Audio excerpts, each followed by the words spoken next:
उस रात शहर के सरकारी अस्पताल के एक अंधेरे वार्ड में एक जवान लड़का आखिरी सांसें गिन रहा था। उसका शरीर बुरी तरह कमजोर हो चुका था।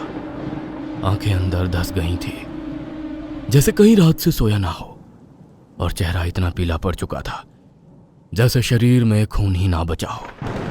डॉक्टरों को समझ नहीं आ रहा था कि आखिर ये बीमारी है क्या, लेकिन उसके शरीर को देखने वाला हर इंसान देख पा रहा था। उसकी गर्दन, छाती और पीठ पर गहरे काले निशान थे, ऐसे निशान जैसे किसी ने बार बार उसे अपनी बाहों में जकड़कर दबाया हो। कमरे के कोने में खड़े उसके बाप की आंखों में डर साफ दिखाई दे रहा था, और मां का रो रो कर बुरा हाल था। मैंने कहा था उस कोठी से दूर रहने को। हाय मेरा बेटा, मेरा बेटा, कोई से बचा लो, मेरा बेटा। तभी यश की बंद होती आंखें अचानक खुली। उसने कमरे के एक कोने की तरफ देखा। उसके सिवा किसी और को कुछ भी दिखाई नहीं दे रहा था। यश के होठ कांप उठे, जैसे वो कुछ कहना चाह रहा था।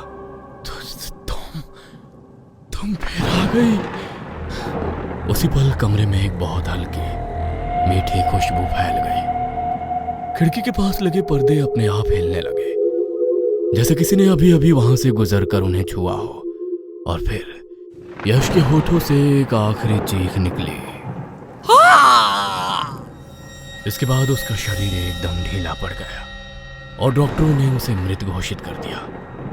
लेकिन मरने से ठीक पहले यश की आंखें उसी कोने पर टिकी थी। यह कहानी तब शुरू हुई थी जब यश अपनी गर्लफ्रेंड जिया के साथ एक होटल में बैठा खाना खा रहा था, और उसे बिल्कुल भी अंदाजा नहीं था कि उसकी जिंदगी कुछ ही दिनों में हमेशा के लिए बदलने वाली है।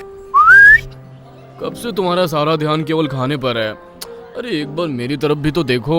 क्या तुम भी यश ऐसे लोफड़ों जैसी हरकतें मत किया करो प्लीज। सीटी क्यों मार रहे हो? इसमें क्या है? आओ अच्छा एक सेल्फी लेते हैं, मैं अपने इंस्टाग्राम पर डालूंगा। यश जिया की तरफ आगे बढ़ता है और उसके कमर पर हाथ रखता है, लेकिन जिया तुरंत यश का हाथ झटक देती है। मैंने तुम्हें कितनी बार मना किया है यश कि मुझे ये सब पसंद नहीं है। कितने लोग आ जा रहे हैं, ऐसे चिपका चिपकी अच्छा लगता है क्या? तुम कितनी बोरिंग हो यार जिया। गलती कर दी मैंने तुम्हें अपनी गर्लफ्रेंड बनाकर।